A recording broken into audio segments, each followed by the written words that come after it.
There are some cases that never let go. They dig into the bones of a community, settle into the cracks of family dinners and late-night conversations, become the ghost story that people whisper about. September 24th, 1988. A Friday evening that started like any other for Rebecca.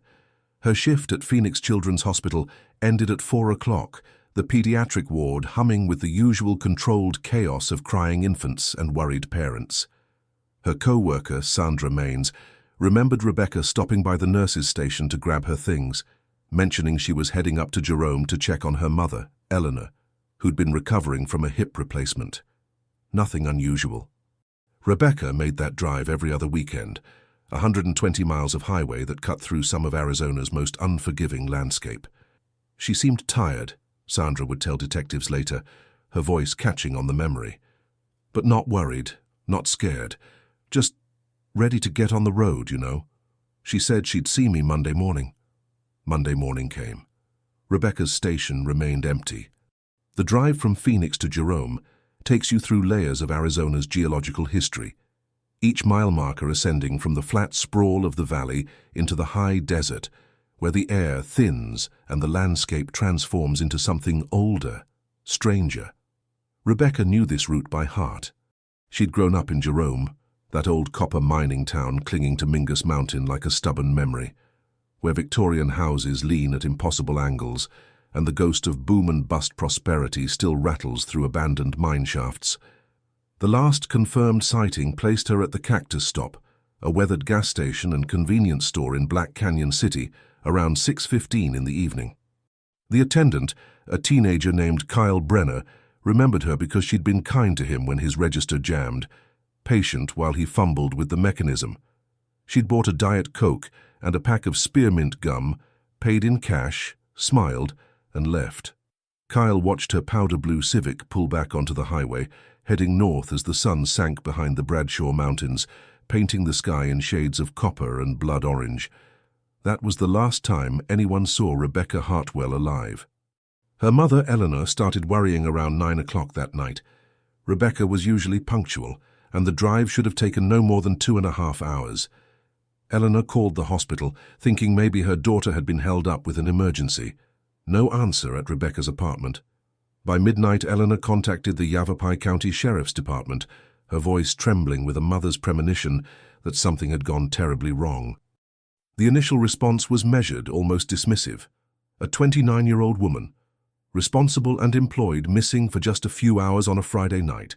Probably stopped to see a friend, maybe car trouble, maybe changed her plans. The deputies took the report but didn't mobilize, not yet. These things usually resolve themselves by morning. Morning came with no resolution. Sunday afternoon, September 26th, a couple from Flagstaff, Tom and Lydia Garrett, were driving back from a camping trip in Prescott National Forest when they spotted something unusual on a dirt access road off Highway 89. A powder blue Honda Civic, driver's door hanging open, parked at an odd angle like whoever had stopped there did so in a hurry or without much care. Tom slowed down, his instincts as a former Marine kicking in. Something about the scene felt wrong. The car sat maybe 30 feet off the main road. Dust settled around its tires like it had been there a while. "Stay in the truck," Tom told his wife, pulling over onto the shoulder. He approached cautiously, calling out, expecting maybe to find someone who'd broken down, maybe fallen asleep waiting for help. But as he got closer, the details began to accumulate into something more disturbing. The keys dangled from the ignition. The engine was cold, dead cold, like it hadn't run in days. The passenger door was closed, but that driver's side door swung slightly in the breeze, creaking on its hinges. Inside, everything looked undisturbed. A canvas tote bag sat on the passenger seat, initials RLH visible in faded blue thread. Tom didn't touch anything, but he could see the contents: a paperback novel, a water bottle, a wallet. No signs of struggle inside the vehicle. No blood. But something about the stillness made his skin prickle. Then he saw the jacket. 50 yards into the scrubland, draped over a manzanita bush like someone had carefully arranged it there. Light denim, small in size. He walked toward it, his boots crunching on the rocky soil.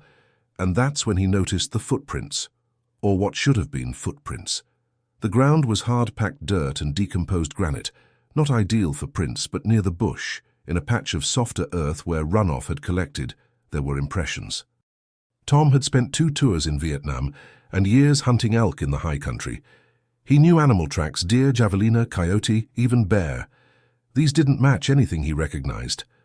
Large, deeper than they should be given the firm ground, with an odd splayed shape that seemed almost like a hand but wasn't quite right. He returned to his truck and radioed the Yavapai County Sheriff's Department from the CB radio he kept mounted under the dash. Deputies arrived within 40 minutes. The scene was photographed, processed, catalogued. The Honda Civic was registered to Rebecca Lynn Hartwell of Phoenix, reported missing by her mother just over 36 hours earlier. The wallet confirmed it, driver's license photo matching the description Eleanor had provided, but Rebecca herself was nowhere to be found. Detective Paul Mercado caught the case. He was 43 years old, 15 years with the department, a man who'd worked everything from cattle rustling to domestic homicides in the sprawling jurisdiction that covered most of Yavapai County's 12,000 square miles. He stood by that powder blue Civic as the sun set on Sunday evening, watching his forensics team dust for prints and collect fibers, and felt the familiar weight of a case that wasn't going to resolve quickly. "The thing that bothered me right away," Mercado would recall decades later, his voice gravelly with age and too many cigarettes, "was the door. If someone had car trouble, they'd prop the hood. If they'd gone looking for help, they'd have taken their wallet. If it was foul play, there'd be signs of a struggle. But this, it was like she'd just stepped out for a moment and planned to come right back. Except she never did." The jacket bothered him too. Why remove it and place it so deliberately on that bush? The evening had been warm, sure, but not hot, and if she'd been walking for help, why leave it behind at all? Then there were the scratches on the rear bumper. 4 parallel grooves, deep enough to expose bare metal beneath the paint, evenly spaced about 3 inches apart. The forensics technician, a meticulous woman named Angela Torres, measured and photographed them from multiple angles. She ran her gloved fingers along the gouges, frowning. "These are fresh," she said to Mercado, "within the last couple days. But I can't tell you what made them. Not a tree branch, too uniform, not another vehicle, wrong angle and depth. Maybe some kind of tool. But why would someone do that?" Mercado didn't have an answer. The search began in earnest Monday morning. Volunteers from Jerome and the surrounding communities turned out by the dozens.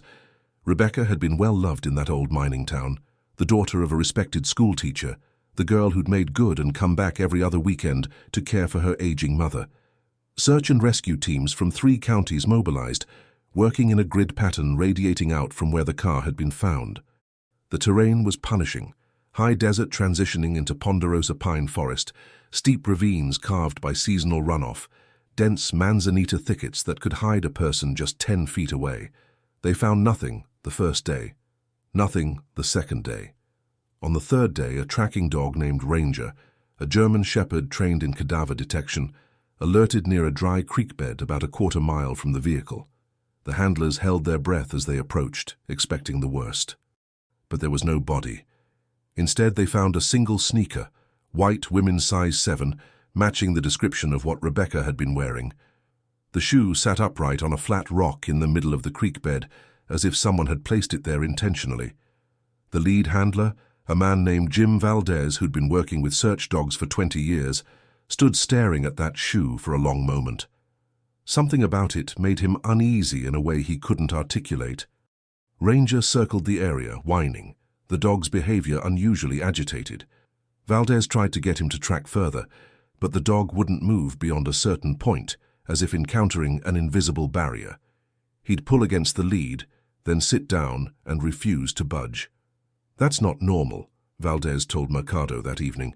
"Ranger's one of the best tracking dogs in the state, but out there, it was like he hit a wall. He was scared, Detective. I've never seen him scared before." The other searchers reported similar strangeness. Cold spots in places where the sun beat down fully. A smell that several people mentioned, not quite sulfur, not quite rot, but something organic and wrong, there and gone in moments. One volunteer, a seasoned outdoorsman named Robert Chen, swore he heard footsteps paralleling his path through the forest, always just out of sight, heavy and deliberate. When he stopped, the footsteps stopped. When he called out, only silence answered. "I'm not saying it was anything supernatural," Chen said carefully when interviewed by local news. "I'm just saying the forest felt occupied, like we weren't alone out there." By the end of the first week, the official search was scaled back. They'd covered a 20-square-mile area and found almost nothing, just that one shoe, the jacket, and the abandoned car. No body, no trail, no answers. Rebecca Lynn Hartwell had seemingly vanished into the Arizona wilderness as completely as if the earth had swallowed her whole. Detective Mercado refused to let it go cold. He interviewed everyone who'd known Rebecca, building a picture of a woman whose life offered no obvious explanation for disappearance. No enemies, no secret boyfriend, no financial troubles or mental health crises. She was stable, content, dedicated to her work. Her co-workers loved her. Her mother depended on her. The idea that she'd simply walked away from her life made no sense. He also began collecting the strange reports, the ones that didn't fit into any normal investigative framework. A rancher, whose property bordered the national forest, mentioned losing 3 head of cattle in the weeks before Rebecca disappeared, found dead with injuries that the veterinarian couldn't quite explain. A Forest Service ranger reported unusual tree damage along several trails. Branches snapped at heights of 10 to 12 feet, too high for deer or elk, too systematic to be weather damage. And then there were the sounds. Multiple witnesses, both before and after Rebecca's disappearance, described hearing something in the forest at night. Not a coyote, not a mountain lion, not any animal they recognized. A low, resonant call that seemed to carry for miles, raising the hair on the back of the neck. Some described it as a howl, others as more of a deep, throaty vocalization, almost like speech, but not quite. Mercado documented all of it, even though he knew it made him look foolish to some of his colleagues. But he'd been a detective long enough to know that the truth often hid in the details everyone else dismissed. The investigation ground on through October, then November. Leads evaporated. Tips led nowhere. The story faded from the news cycle, replaced by other tragedies, other mysteries. Eleanor Hartwell kept Rebecca's room exactly as she'd left it, waited by the phone every night, and slowly broke apart with grief and uncertainty. The worst thing, she told anyone who would listen, was not knowing. Was her daughter alive somewhere, suffering, calling out for help? Or had she been gone since that September evening, her fate sealed in those first hours after leaving the cactus stop? By December, the case was officially classified as cold, unsolved. Detective Paul Mercado moved on to other investigations, but he kept the file. Every few months he'd pull it out, review the photos, reread the witness statements, stare at those strange scratches on the bumper, and wonder what he was missing. 36 years would pass before anyone came close to an answer. But the forest remembered, and in the high country above Jerome, where the mine shafts go deep and the ponderosa pines grow thick enough to block out the sky, some of the old-timers would tell you that Rebecca Hartwell wasn't the first to disappear along that stretch of road, and she wouldn't be the last. They'd tell you about the sounds in the night, about the tracks that don't match any known animal, about the way sometimes just at dusk you can see something moving between the trees, something too large to be a man, too deliberate to be a bear. Most people dismissed it as small-town folklore, the kind of ghost stories that grow in isolated places where the wilderness presses close and the night comes on hard and dark. But every story starts somewhere. Every legend has a seed of truth. And sometimes, the thing people refuse to believe is the very thing they should fear most. Time moves differently for those left behind. For Eleanor Hartwell, the years after her daughter's disappearance stretched out like a road with no destination, each day bleeding into the next with the same unanswered questions hanging in the air. She stayed in that old Victorian house in Jerome, Rebecca's room preserved like a shrine, waiting for a phone call that never came. She died in 2003, 15 years after that September evening. Her death certificate listing heart failure, but everyone who knew her understanding it was really grief that killed her. She was buried in the Jerome Cemetery on the mountainside, her headstone reading "Beloved Mother, still waiting." Detective Paul Mercado retired in 1995, but he took the file home with him. 3 cardboard boxes of reports, photos, witness statements, and dead-end leads.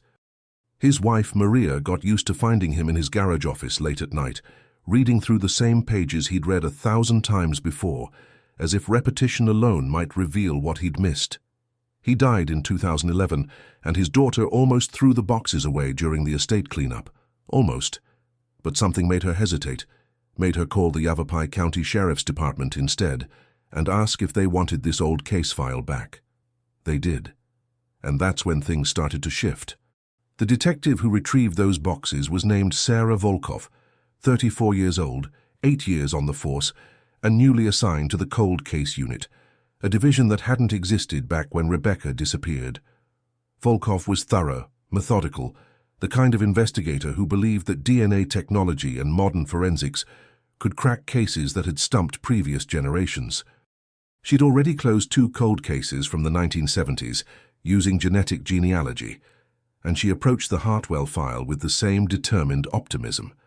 But when she opened those boxes and started reading, something about the case got under her skin in a way that had nothing to do with forensic science. It was the details that didn't fit.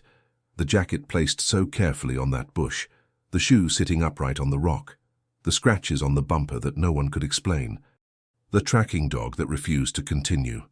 And woven through all the official reports were Paul Mercado's handwritten notes, observations he'd made but never included in his formal statements, as if he knew they'd make him sound irrational. Interviewed Jay Valdez again about dog's behavior. He maintains Ranger encountered something that scared him. Valdez is former military, 20 YR's experience, not prone to exaggeration. Says the dog's reaction was primal fear. Cold spots reported by 3 separate searchers, all in same general area, NE of vehicle location. Temperature readings taken next day showed normal ranges. Atmospheric anomaly. R. Chen followed up, still insists he heard parallel footsteps, asked if he got a look at what made them, says no but felt watched. Chen is experienced hunter, familiar with wildlife. What did he actually encounter? And then, near the bottom of the second box, Volkov found something that made her sit back in her chair. A manila envelope marked MISC Physical Evidence Not Logged. Inside were several photographs that hadn't made it into the official case file, along with a handwritten note from Mercado. Found these during final search sweep. Nov, 1988. Didn't know how to catalogue. No chain of custody. Kept for personal reference. The photographs showed a tree approximately 200 yards from where Rebecca's car had been found. The bark was scarred with deep gouges, 4 parallel marks running vertically down the trunk for about 3 feet. The tree was a ponderosa pine, its diameter probably 18 inches. Whatever had marked it had done so with considerable force. The gouges penetrated through the outer bark into the lighter wood beneath. But it was the height that caught Volkov's attention. The mark started approximately 9 feet off the ground and ran downward. She stared at the photo for a long time, trying to imagine what could have made those marks. A bear standing on its hind legs might reach 7, maybe 8 feet, but 9 feet. And the spacing of the grooves, the way they paralleled each other with mechanical precision, it reminded her of the scratches on the car bumper. She pulled out the bumper photos and laid them side by side with the tree photos. The spacing was nearly identical. 4 marks, evenly spaced, deep and deliberate. Volkov spent the next 3 weeks re-interviewing anyone from the original investigation who was still alive and willing to talk. She found Sandra Maines, Rebecca's co-worker, now retired and living in Scottsdale. Sandra remembered Rebecca clearly, spoke about her with the kind of warmth reserved for people who genuinely mattered. "She was the one you wanted taking care of your kid if they were sick," Sandra said, sitting in her living room with afternoon light filtering through sheer curtains. "Patient, gentle, but competent. She never panicked. I remember this one time. A little boy came in with croup, barely breathing, and Rebecca just took control. Calm, efficient, saved his life. That's who she was." "Did she ever mention feeling unsafe?" Volkov asked. "Anyone bothering her? Following her?" Sandra shook her head. "Nothing like that. If anything, she was maybe too trusting, you know. She'd pick up hitchhikers sometimes on her drive to Jerome. I told her it was dangerous, but she'd say, "What if that was me stranded out there? I'd hope someone would stop." Her eyes misted.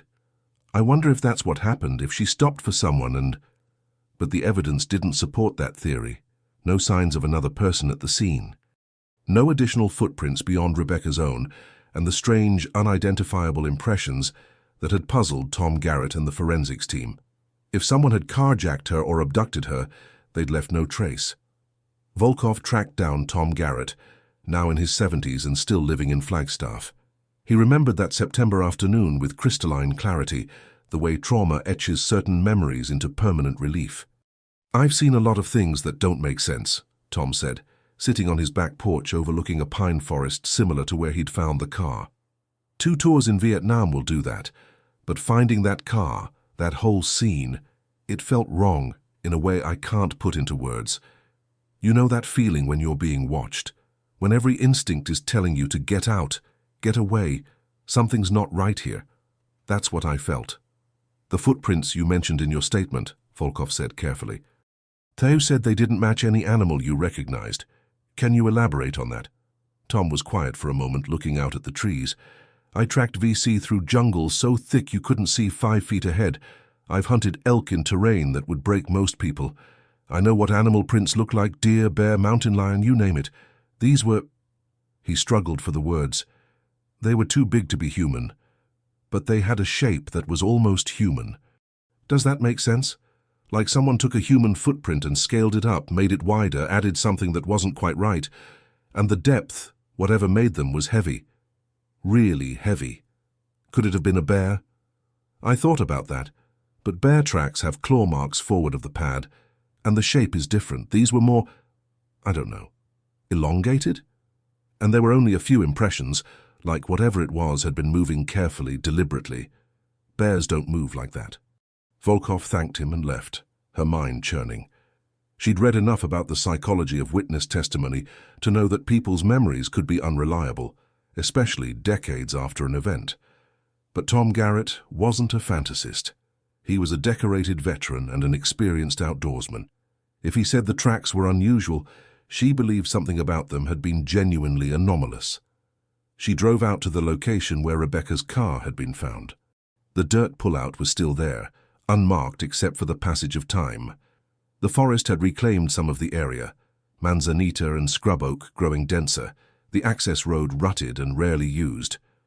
Volkov parked her department SUV and got out, standing in roughly the same spot where Tom Garrett had stood 36 years earlier. The afternoon was warm, typical for late spring in Arizona's high country. Birds called from the pines. The wind moved through the branches with a sound like distant conversation. It should have felt peaceful, but Volkov found herself tensing, her hand unconsciously moving toward her service weapon. She forced herself to breathe, to think rationally. This was just a place. Trees and rocks and sky. Whatever had happened here had happened decades ago. She walked 50 yards into the scrubland, toward where the jacket had been found. The manzanita bush was probably long gone, but she wanted to get a sense of the terrain, the sightlines, the distances. As she moved through the brush, she noticed something odd. Several trees in the area bore old scars on their trunks, gouges in the bark that had healed over with time, but were still visible as darkened channels in the wood. She approached the nearest one, a juniper, and examined the marks. They were weathered, impossible to date precisely, but the pattern was familiar. 4 parallel grooves running vertically, starting well above her head. A chill ran down her spine despite the warm air. She photographed the tree, then moved to the next one that showed similar scarring. And the next. Within a quarter-mile radius of where Rebecca's car had been found, Volkov identified 7 trees marked in the same way. Some of the scars were old, partially healed. Others looked more recent, the exposed wood still relatively fresh. It was as if something had been marking territory, claiming this stretch of forest as its own. Back at her office, Volkov consulted with a wildlife biologist from Arizona Game and Fish, showing him the photographs. Dr. Marcus Webb studied them carefully, his expression growing increasingly puzzled. "These don't match any territorial marking behavior I'm familiar with," he said finally. "Bears will scratch trees, absolutely, but these marks are too high and too uniform. Mountain lions don't typically mark like this. They're more likely to leave claw marks on the ground or create scrapes. The vertical orientation, the depth, the spacing. I honestly don't have an explanation. Could it be human-made? Volkov asked. Someone with a tool making it look like animal markings. Webb shrugged. Possible, I suppose. But why? And the force required to gouge wood this deeply. You'd need something sharp and a lot of leverage. It seems like an awful lot of effort for no clear purpose. Volkov thanked him and added his statement to her growing file. She was beginning to understand why Paul Mercado had kept some of his findings separate from the official record. How do you explain evidence that defies explanation?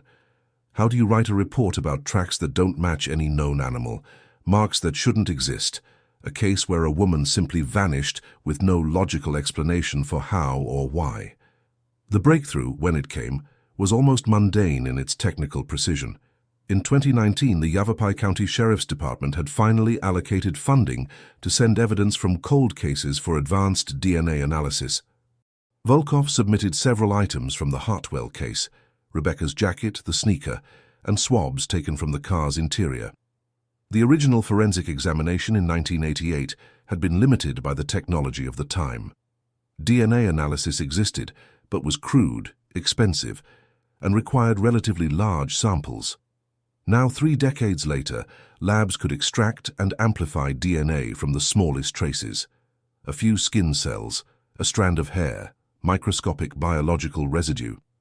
The results came back in January 2020. Most of the DNA found belonged to Rebecca herself, which was expected, but there were 2 other profiles detected. One was a partial male profile found on the driver's side door handle, degraded, incomplete, but present. The other was more puzzling, an unknown biological sample recovered from the jacket's collar. Too degraded to get a full profile, but enough to confirm it was human and male. Neither profile matched anything in CODIS, the FBI's criminal database. Dead end. But Volkov had been following the revolution in genetic genealogy, the technique that had caught the Golden State Killer and was now solving cold cases across the country. The process involved uploading DNA profiles to public genealogy databases and building family trees based on shared genetic markers. It was time-consuming, complex, and required specialized expertise, but it worked. She contacted a genetic genealogist named Dr. Reese Hammond, who'd helped solve several high-profile cases.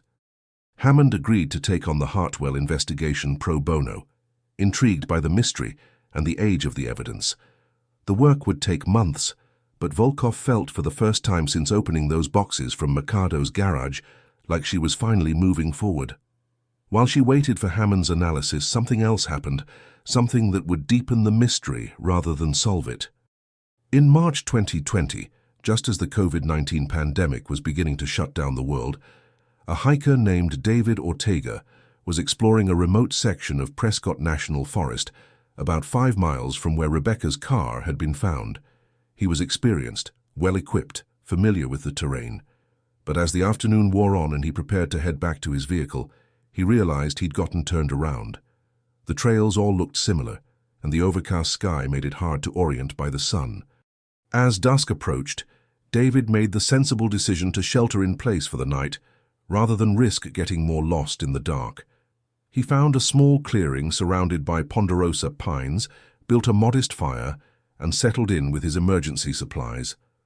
The night came on quickly, that absolute darkness you only find in deep wilderness, where the absence of artificial light makes the stars seem impossibly bright and close.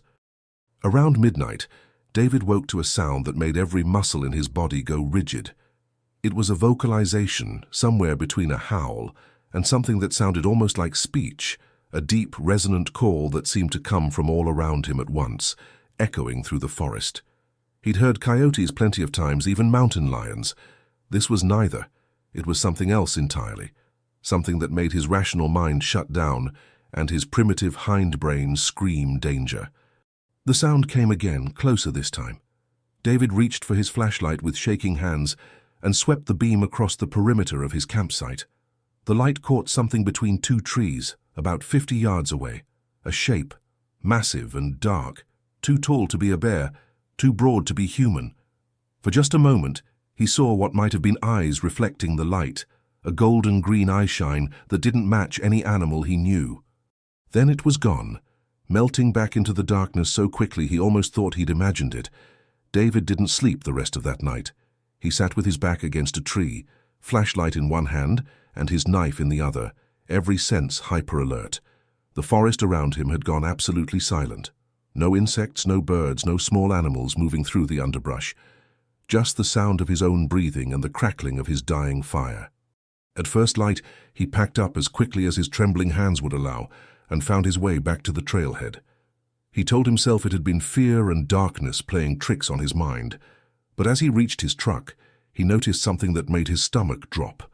Fresh scratches on the driver's side door, 4 parallel gouges that hadn't been there the day before. He reported the incident to the Forest Service, more out of a sense of duty than any expectation they'd take it seriously. The ranger who took his statement was polite but skeptical, suggesting David had probably encountered a bear and that the scratches were coincidental, maybe from the parking lot. But that report ended up crossing Sarah Volkov's desk, flagged by a keyword search she'd set up for anything unusual in the Prescott National Forest area. When she saw the description of the scratches, she drove out to meet David Ortega in person. He showed her his truck. The gouges were unmistakable, 4 parallel marks evenly spaced, deep enough to expose bare metal. The pattern was identical to what had been found on Rebecca Hartwell's car 32 years earlier. Volkov stood in that parking lot, staring at those scratches, and felt the case shift beneath her feet. This wasn't just a cold case anymore. This was something ongoing, something present. And if David Ortega's experience was real, if something in those woods had marked his truck the same way it had marked Rebecca's car, then the question wasn't just what happened to Rebecca Hartwell in 1988. The question was, what's still out there?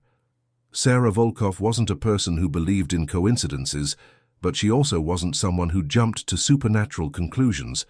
She'd been trained to follow evidence, to build cases on facts and forensics, to trust what could be measured and verified. But standing in that parking lot, looking at scratches that matched 32-year-old evidence from an unsolved disappearance, she felt the ground of certainty shifting beneath her. She photographed David Ortega's truck from every angle, took measurements, collected paint samples from the gouges. Back at the lab, she pulled the original photos from Rebecca Hartwell's Honda Civic and laid them side by side with the new images. The pattern was identical, not just similar, but identical. 4 parallel grooves, spaced 3.2 inches apart, angled at precisely the same degree, penetrating to the same relative depth, given the different materials involved. Angela Torres, the forensics technician who'd processed Rebecca's car in 1988 and was now senior examiner for the department, came out of retirement to consult on the comparison. She was in her 70s now, her hands steadier than her knees, but her eye for detail remained sharp as ever. "I've been doing this work for 43 years, Angela said quietly, studying the photographs through her magnifying loupe. "I've never seen anything like this. The precision, the consistency across 3 decades. If these were made by an animal, we're talking about something with claws that don't grow or wear down the way normal animal claws do. And the force required," she trailed off, shaking her head. "It's significant. More than 100 pounds of pressure per square inch, I'd estimate, to gouge metal and tree bark this deeply. Could it be a tool?" Volkov asked. "Someone deliberately creating these marks? To what end? And how would the same person or persons be operating in the same area over 32 years? It's possible, Detective, but it requires assuming a level of coordination and motivation that doesn't make sense without a clear purpose." Volkov knew she was right. The rational explanations were starting to feel more implausible than the irrational ones, but she wasn't ready to abandon logic entirely. Not yet. Dr. Rhys Hammond called in late April with an update on the genetic genealogy work. His voice carried the controlled excitement of someone who'd found a thread to pull. "I've got a viable family tree built from the male DNA recovered from the door handle," he said. "It's taken months because the sample was so degraded, but I've identified a potential match through 3rd and 4th cousin connections. The individual I'm tracking to would have been in his mid-20s in 1988, living in Arizona at the time." Volkov's pulse quickened. "Do you have a name?" Marcus Dale Finch, born 1963, raised in Flagstaff, worked various jobs around northern Arizona through the late 80s. And here's where it gets interesting. He has a criminal record. Arrested in 1991 for assault in New Mexico, served 3 years. Arrested again in 1998 for attempted kidnapping in Colorado, served 7 years. Released in 2005, and then... Hammond paused. He vanished. No employment records, no known address, no activity on any database since 2006. Could he be dead? Possibly, or living off-grid. It's not uncommon for repeat offenders to disappear into the margins. But Detective, there's something else you need to know. I found a newspaper article from 1999, right before his kidnapping trial. Finch gave an interview claiming he was innocent, that he'd been framed. But he said something strange. He mentioned that back in Arizona in the 80s, he'd seen things in the forest that nobody would believe. He said the woods around Prescott were occupied by something that wasn't human, and that people who went missing out there weren't always taken by people. Volkov felt a chill despite the warm office air. He was claiming what exactly? That something supernatural was responsible. The article dismissed it as a desperate defense strategy, but yes, essentially, he was suggesting there was something dangerous in those woods, and he'd witnessed it firsthand. After the call, Volkov spent hours tracking down everything she could find on Marcus Finch. His criminal history painted a picture of a violent, unstable individual, exactly the kind of person who could be responsible for an abduction. The DNA on Rebecca's car door handle meant he'd at least touched her vehicle. But had he taken her? And if so, why were there no other traces of him at the scene? Why the strange marks on the car, the deliberately placed jacket and shoe, the tracking dog's inexplicable fear? She put out a bulletin requesting information on Finch's current whereabouts. Law enforcement across the Southwest was alerted. But weeks passed with no hits, no sightings. Marcus Dale Finch remained a ghost. Then in June 2020, Volkov got a call from a sheriff's deputy in Catron County, New Mexico. A hiker had found human remains in the Gila National Forest, skeletal remains that had been there for years, possibly decades. They'd been discovered in a remote canyon, scattered and partially buried. What made the deputy call Volkov specifically was the location's proximity to where Marcus Finch had been arrested back in 1991, and the fact that forensic anthropologists examining the bones had found something unusual. Volkov drove the 6 hours to Reserve, New Mexico, and met with Dr. Patricia Orozco, the forensic anthropologist handling the case. Dr. Orozco was in her 50s, businesslike and precise, the kind of scientist who dealt in facts without embellishment. "The remains are male, Caucasian, age between 40 and 50 at time of death," Dr. Orozco said, leading Volkov to the examination room where the bones were laid out in anatomical order on a steel table. Based on decomposition and environmental factors, death occurred somewhere between 10 and 15 years ago. We're running DNA, but it'll take time to get results. You said there was something unusual? Dr. Orozco nodded, gesturing to the ribs and left femur. Trauma. Significant trauma. These bones show evidence of extreme force, fractures, compression damage. The ribs on the left side are crushed, the femur is broken in 3 places, and there's damage to the vertebrae consistent with massive blunt force trauma. Whatever killed this individual hit hard, from multiple angles. Could it have been a vehicle accident? A fall? The pattern's wrong for that, and there's this. Dr. Orozco carefully lifted the skull, rotating it to show the occipital bone at the back. 4 parallel grooves scored the bone, spaced evenly apart, deep enough to have penetrated through the outer table into the inner structure. These are perimortem injuries, sustained at or near the time of death. They're not from predation or scavenging, which would show different characteristics. These were made by something sharp and strong enough to gouge bone while the victim was still alive or freshly deceased. Volkov stared at those marks and felt her carefully constructed rationality begin to crack.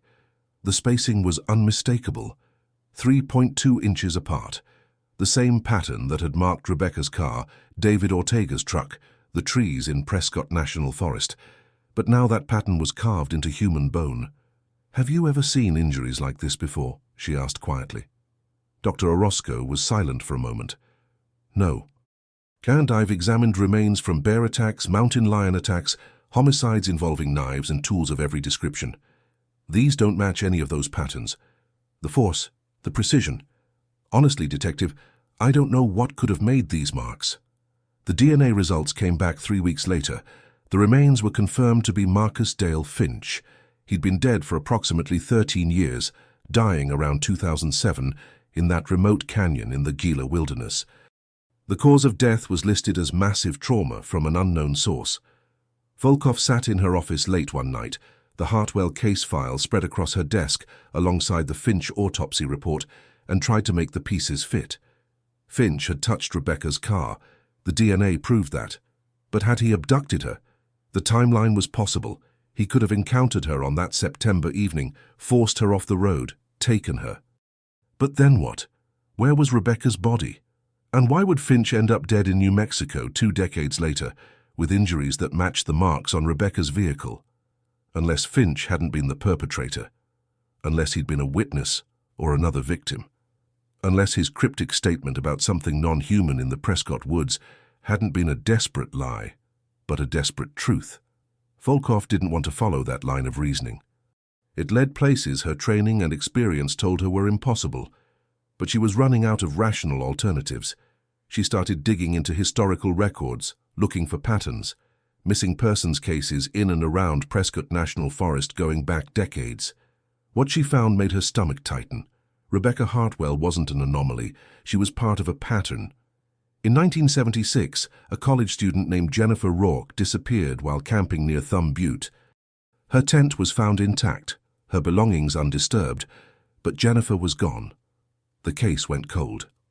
In 1981, a bow hunter named Carl Dempsey vanished during elk season. His truck was found on a forest access road, his bow and arrows still in the back, no sign of struggle. He was never found. In 1994, 6 years after Rebecca, a couple hiking near Granite Mountain, Lisa and Peter Kenwood, were reported missing by the friends they'd been traveling with. Search teams found Lisa's backpack 3 miles from the trailhead, sitting upright on a rock as if placed there deliberately. The Kenwoods were never seen again, and there were others. Not every year, not in numbers that would trigger a broader investigation, but enough to form a pattern if you were looking for one. People vanishing in that same general area of forest, often with their vehicles or belongings left behind, in ways that suggested a sudden, inexplicable departure. Some cases were written off as people getting lost and succumbing to the elements. Others remained mysteries. But woven through several of them were the same strange details, unusual sounds heard by witnesses, tracks that didn't match known animals, trees marked with deep parallel gouges, and in 2 cases the same description of a massive dark shape seen briefly at dusk or dawn. Volkov created a map, pinning each disappearance. They clustered in a roughly 20-square-mile area of the forest, with Rebecca Hartwell's case near the center of the cluster. The area was remote, rugged, with limited access and few visitors, the kind of place something could exist undisturbed for a very long time. She knew how this would sound if she presented it to her superiors. She'd be laughed out of the department, possibly referred for psychological evaluation. You couldn't write a report suggesting that an unknown creature had been operating in Arizona's wilderness for decades, taking people without leaving conventional evidence. It was absurd. It was career suicide. But the evidence was there, documented, photographed, measured. In August, Volkov made a decision. She contacted Dr. Jeffrey Moran, a wildlife biologist at Northern Arizona University, who specialized in large predators and had published papers on unusual animal behavior. She presented him with the evidence without framing it in any particular way. Just the facts, the photos, the measurements, the witness statements. Dr. Moran studied the materials for 2 days before calling her back. His voice on the phone was cautious, academic, but she could hear the underlying uncertainty. Detective Volkov, I'm going to be frank with you. This evidence suggests the presence of something I can't readily identify. The marks on the trees and vehicles are consistent with claws, but the spacing, depth, and height are outside the range of any native species. The vocalization descriptions from witnesses don't match any recorded animal sounds in this region. And the territorial range implied by these incidents is consistent with a large predator, but no known large predator would account for the specific patterns you're showing me. What are you saying, Dr. Moran? He was quiet for a long moment. I'm saying that either there's a conventional explanation we're missing, perhaps a disturbed individual using tools to create these marks and abduct people, or there's something in that forest that hasn't been formally documented. An unknown species, or a known species exhibiting highly aberrant behavior. Could it be a bear? An unusually large bear? The marks are wrong for bear claws, too straight, too evenly spaced. Bears also don't typically abduct adult humans without leaving significant blood evidence or remains, and the height of some of these tree marks, 9–10 feet off the ground, that's beyond even the largest bear's reach when standing. What about a mountain lion? Mountain lions are ambush predators, not territorial markers on this scale, and they don't have the physical capacity to create marks this deep in hardwood or metal. So, what are we left with? Dr. Moran sighed. A mystery, detective. A genuine biological mystery. If you want my professional opinion, there's something in that forest that doesn't fit our current understanding of the fauna in this region. Whether it's an unknown animal, a hybrid, or something else entirely, I can't say, but the evidence suggests its existence. Volkov thanked him and hung up. She sat in her office as the Arizona summer sun set outside her window, painting the sky in shades of orange and purple, and accepted what she'd been resisting for months. Rebecca Lynn Hartwell hadn't been taken by Marcus Dale Finch. Finch had probably encountered the same thing Rebecca had years later, and it had killed him. Whatever lived in those woods had been there for decades, possibly longer. It was territorial, it was dangerous, and it had learned to avoid human detection except in those rare moments when it wanted something, or someone. The question now wasn't just what happened to Rebecca. The question was what to do with the knowledge that something unexplained was still out there, still operating, still a threat to anyone who ventured too deep into its territory. And then Dr. Hammond called with one final piece of information that would change everything. I finished analyzing the unknown DNA from Rebecca's jacket collar, he said. The sample was extremely degraded, but I was able to extract enough to run through the genealogy databases. Detective, it's not Marcus Finch's DNA. It's from a different male individual. And I found a match. Volkov's hand tightened on the phone. Who? A man named Thomas Earl Hartwell, born 1957. He died in 2018. Hammond paused, and she could hear the weight of what he was about to say. Detective, Thomas Earl Hartwell was Rebecca's uncle, her father's younger brother. The world seemed to tilt. Her uncle? Are you certain? DNA doesn't lie. Thomas Hartwell's genetic profile is a familial match to Rebecca, and his DNA is on her jacket. According to the records I found, he lived in Prescott in 1988, worked as a carpenter. He would have been 31 years old when Rebecca disappeared. Volkov's mind raced. An uncle, family. Someone Rebecca would have trusted, would have stopped for if she'd encountered him on that road. Someone who would have known her route, her schedule, her habits. Where did Thomas Hartwell die? Prescott. Natural causes, apparently. Heart attack. I need his full file, everything you can find. Over the next week, Volkov built a picture of Thomas Earl Hartwell that was both mundane and deeply disturbing. He'd lived alone in a cabin on the outskirts of Prescott, rarely socialized, worked sporadic construction jobs. No criminal record, no red flags. But neighbors described him as odd, reclusive, someone who spent most of his time in the forest. And in 1989, just months after Rebecca's disappearance, he'd abruptly sold his cabin and moved to a more remote property, even deeper in the woods, a place so isolated it barely appeared on maps. That property was less than 3 miles from where Rebecca's car had been found. Volkov obtained a warrant and drove out to the location. The cabin was still there, abandoned since Thomas's death, slowly being reclaimed by the forest. She brought a forensics team and spent 2 days processing the site. They found nothing in the cabin itself, just the detritus of a solitary life, old furniture and dusty rooms. But in a workshop behind the main structure, they found tools. Woodworking tools, metalworking tools, and several items that looked custom-made, including a set of 4 parallel metal prongs mounted on a wooden handle, a tool that could have been used for stripping bark or scoring wood. The prongs were spaced 3.2 inches apart.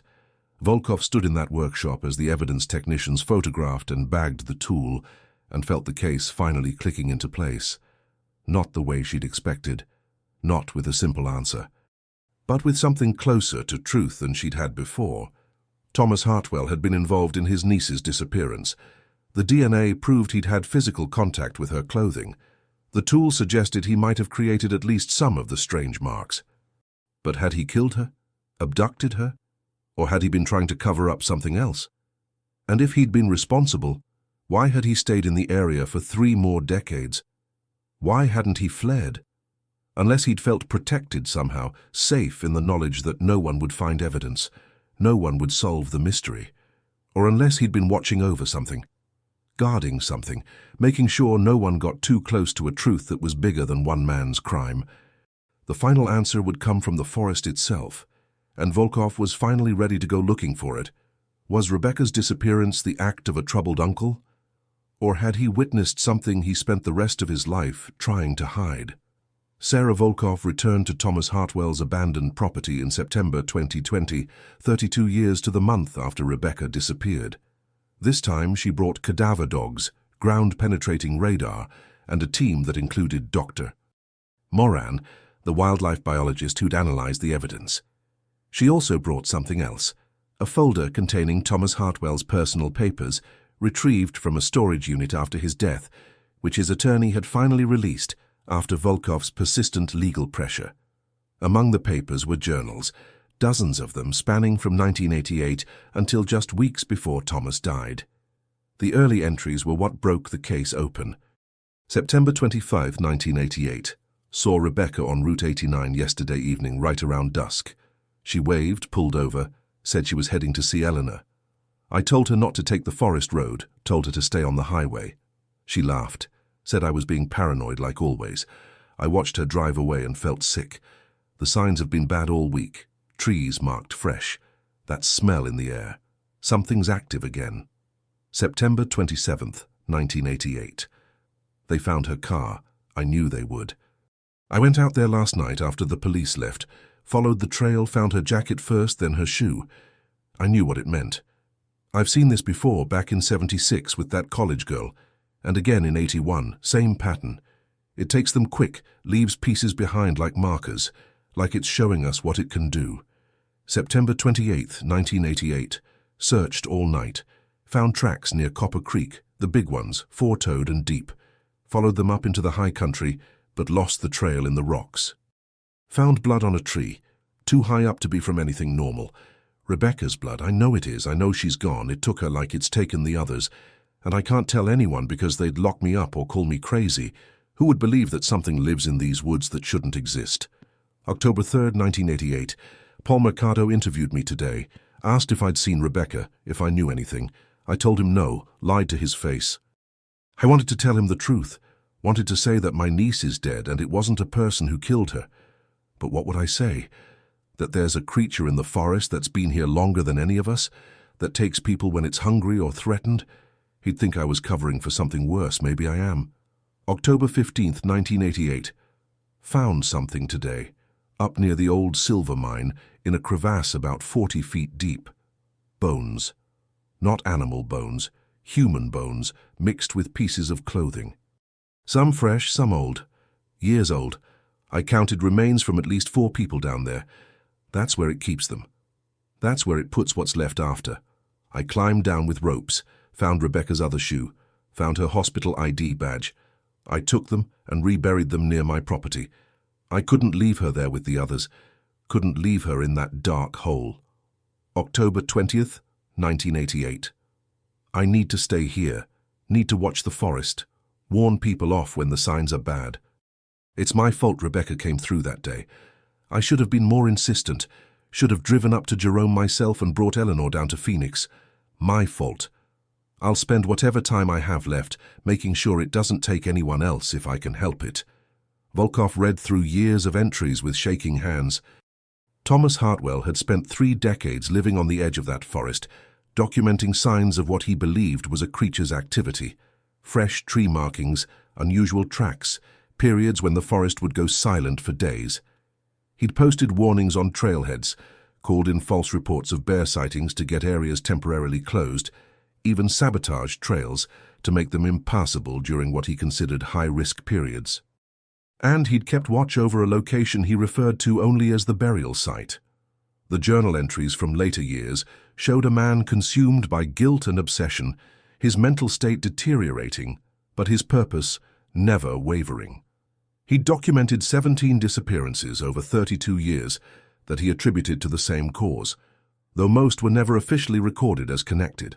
He'd tried twice to report what he knew, once to a Forest Service ranger in 1995 and once to a newspaper reporter in 2003. Both times he'd been dismissed as eccentric or mentally unwell. March 12, 2015. I'm getting old. Heart's not good. Doctor says I need to take it easy. But who's going to watch when I'm gone? Who's going to know the signs? It's been quiet for 3 years now. Maybe it's dying too. Maybe whatever it is has a lifespan and I'll outlive it. Or maybe it's just patient. These woods have been here for thousands of years. It's probably been here just as long. June 7, 2017. Saw it again tonight. First time in years I've gotten a clear look. I was up near Spruce Mountain checking the old territorial markers. Dusk coming on. It stepped out from behind a ponderosa about 60 yards away. Bigger than I remembered. 8 feet tall at least, maybe more. Dark fur or hair covering most of it. The shape was wrong. Too long in the arms, too broad in the shoulders. Face like something between human and not. Eyes that caught the last light like a cat's. We looked at each other for maybe 10 seconds. Then it turned and walked back into the trees. Not hurrying, not afraid, just acknowledging me. Like we've been sharing this territory all these years and finally met face to face. I wasn't scared. I was relieved. I'd started to think maybe I'd imagined it all, that grief and guilt had made me crazy. But it's real. It exists. And it's still here. The final entry was dated February 2018, 4 months before Thomas died. February 28, 2018. If you're reading this, I'm dead. My name is Thomas Earl Hartwell, and I've watched over these woods for 30 years, trying to protect people from something they don't believe exists. I failed my niece Rebecca in 1988. I've tried not to fail anyone else since. There's a place, coordinates 34.5423 degree N, 112.3891 degree W, an old mining crevice hidden in a limestone formation. That's where you'll find them. That's where it puts the bones. I couldn't move them, they're too deep, too many. But they deserve to be recovered. They deserve to be identified and sent home to their families. Tell Eleanor I'm sorry. Tell her I tried to bring Rebecca back but couldn't.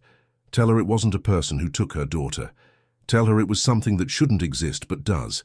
And tell whoever finds this, be careful in these woods. It's still out there. It's always been out there. Volkov entered the coordinates into GPS and assembled her team. The location was 3 miles from Thomas Hartwell's property, in a section of forest so dense and difficult that few hikers ever ventured there. They reached it in late afternoon, the September sun slanting through the pines in golden shafts that seemed almost sacred. The crevasse was exactly where Thomas had described it, a narrow split in a limestone formation, partially hidden by undergrowth and fallen logs. It looked natural, like countless other geological features in the area. You could walk past it 100 times and never notice it was there. The recovery operation took 4 days. Technical climbers rappelled into the 40-foot depth with lights and cameras, carefully documenting what they found before the forensic team began the delicate work of recovery. There were bones, human bones, mixed with tattered remnants of clothing, personal effects worn smooth by time and weather. The forensic anthropologists counted remains from at least 11 individuals, spanning what appeared to be several decades, based on the degree of decomposition and the style of clothing fragments. Among them, they found Rebecca Lynn Hartwell. Her dental records confirmed the identification. She was there in that dark crevasse where she'd been for 32 years. Along with Jennifer Rourke from 1976, Carl Dempsey from 1981, Lisa and Peter Kenwood from 1994, and 6 others who hadn't been reported missing or whose cases had never been connected. The forensic analysis showed similar trauma across multiple sets of remains, broken bones consistent with massive force, puncture marks and gouges in skeletal material that matched the pattern of the marks found on trees and vehicles. Several skulls showed the same 4 parallel grooves that had been found on Marcus Finch's remains in New Mexico. Dr. Patricia Orozco, the forensic anthropologist, flew in from New Mexico to consult. She examined the remains with the careful attention that had defined her career, but Volkov could see the scientist struggling with what the evidence suggested. "This is consistent with predation," Dr. Orozco said carefully, standing in the makeshift morgue they'd set up in Prescott. "But not by any predator I can identify. The force involved, the method, it's outside my framework of reference. If I were forced to classify this based solely on the physical evidence, I'd say we're looking at a large, powerful animal with significant intelligence and strength. But I can't tell you what animal, because nothing in the known fauna of this region matches these characteristics." "Could it be a bear?" Volkov asked, though she already knew the answer. "The trauma patterns are wrong. Bears kill differently, and the method of disposal, collecting remains in a specific location over decades, that suggests a level of behavioral complexity that's unusual for any animal." "What about human agency? Someone using tools?" Dr. Orozco gestured to the bones laid out on the examination tables. To create injuries like these with tools would require significant strength and purpose. It's theoretically possible, but the pattern across multiple victims over multiple decades suggests either a serial killer with extraordinary consistency and longevity, or, she trailed off, or what? Or something we haven't documented yet, something that lives in that forest. The case officially closed in November 2020. The cause of Rebecca Hartwell's death was listed as homicide by unknown means, a bureaucratic compromise that satisfied no one but allowed the case to be marked as solved. DNA genealogy had led to the recovery of her remains. That was enough for the official record. But Volkov knew the truth was more complex. She'd read Thomas Hartwell's journals, seen the decades of documentation, analyzed the physical evidence that defied conventional explanation. She'd stood at the edge of that crevasse and felt what Tom Garrett and David Ortega and countless others had felt, the sense of being watched, of intruding on territory that belonged to something else. Eleanor Hartwell's house in Jerome was sold after her death, but Volkov arranged for Rebecca's remains to be buried next to her mother in the Jerome cemetery, fulfilling the wish Eleanor had held on to for 15 years. The funeral was small, a few surviving friends, some former co-workers, and Volkov herself standing in the September wind on that mountainside as Rebecca finally came home. After the service, Sandra Maines approached Volkov. She was in her 70s now, moving slowly, but her eyes were still sharp. "Did you find out what happened to her?" Sandra asked. "Really happened?" Volkov chose her words carefully. "She was taken by something in the forest. Something that had taken others before her, and has taken others since. We recovered her remains, we brought her home. But what took her?" Volkov looked out at the forest spreading below Jerome, the vast green expanse of ponderosa pine and juniper stretching toward Prescott and beyond. Somewhere in those woods, in the deep places where few people ventured, something lived. Something that left marks on trees and vehicles, that took people when its territory was threatened or its needs required it. Something that had existed alongside human civilization for decades, maybe centuries, without being definitively documented or acknowledged. "I don't know," she said finally, which was both true and not true. "But I believe Rebecca's uncle spent 30 years trying to protect other people from the same fate. He failed sometimes, but he tried. That counts for something." The case generated brief media attention when the remains were recovered, but the story died quickly. Multiple victims found in a remote crevasse, cause of death undetermined, possible animal predation, investigation ongoing. It didn't have the dramatic resolution that news cycles demanded. There was no human killer to arrest, no justice to be served in a courtroom. But Volkov made sure the families of the other victims were notified. that they could finally lay their loved ones to rest. Jennifer Rourke's parents, both in their 80s, held a memorial service in Oregon. Carl Dempsey's brother arranged for burial in Montana. The Kenwood's son, who'd been a child when his parents disappeared, finally had closure after 26 years of uncertainty. And in each notification, in each conversation with devastated families seeking answers, Volkov repeated the same careful truth. They were taken by something in the forest, something we haven't fully identified, but they've been found now and can come home. Dr. Jeffrey Moran published a paper in an obscure wildlife biology journal about anomalous physical evidence suggesting unidentified large predator activity in central Arizona. It was carefully worded, hedged with qualifications and uncertainties, but it laid out the facts, the marks, the tracks, the patterns of disappearance. The paper was largely ignored by mainstream science, but found an audience among cryptozoologists and researchers interested in unexplained phenomena. Volkov kept Thomas Hartwell's journals. They weren't admissible as evidence and wouldn't change the official record, but they were a testament to one man's attempt to make sense of something inexplicable, to protect others, even when no one believed him. She thought about him often, living alone in that cabin for 3 decades, watching the forest, carrying the guilt of his niece's death and the knowledge of something no one else would acknowledge. In December 2020, another incident occurred. A hunter named Robert Mills reported his truck being scratched while parked at a trailhead in Prescott National Forest, 4 parallel gouges on the driver's side door. He also reported hearing unusual vocalizations during the night and finding large tracks that he couldn't identify. The report crossed Volkov's desk, and she drove out to interview him personally. "I've been hunting these woods for 30 years, Mills told her, standing by his scratched truck. "I know every animal out here. This wasn't anything I recognize, and the feeling I got," he shook his head. "I've been close to bears, had a mountain lion stalk me once. This felt different. Felt like I was being evaluated, you know, like something was deciding whether I was a threat." Volkov documented the incident and added it to her private file, the one she kept separate from official records. She'd started mapping the continuing reports, the ongoing signs of activity. The pattern persisted. Whatever Thomas Hartwell had been watching for was still active, still operating in that same territory. She arranged for additional warning signs to be posted at trailheads in the area, though she couldn't say what they were warning about. Bear activity reported. Use caution in remote areas. Travel in groups.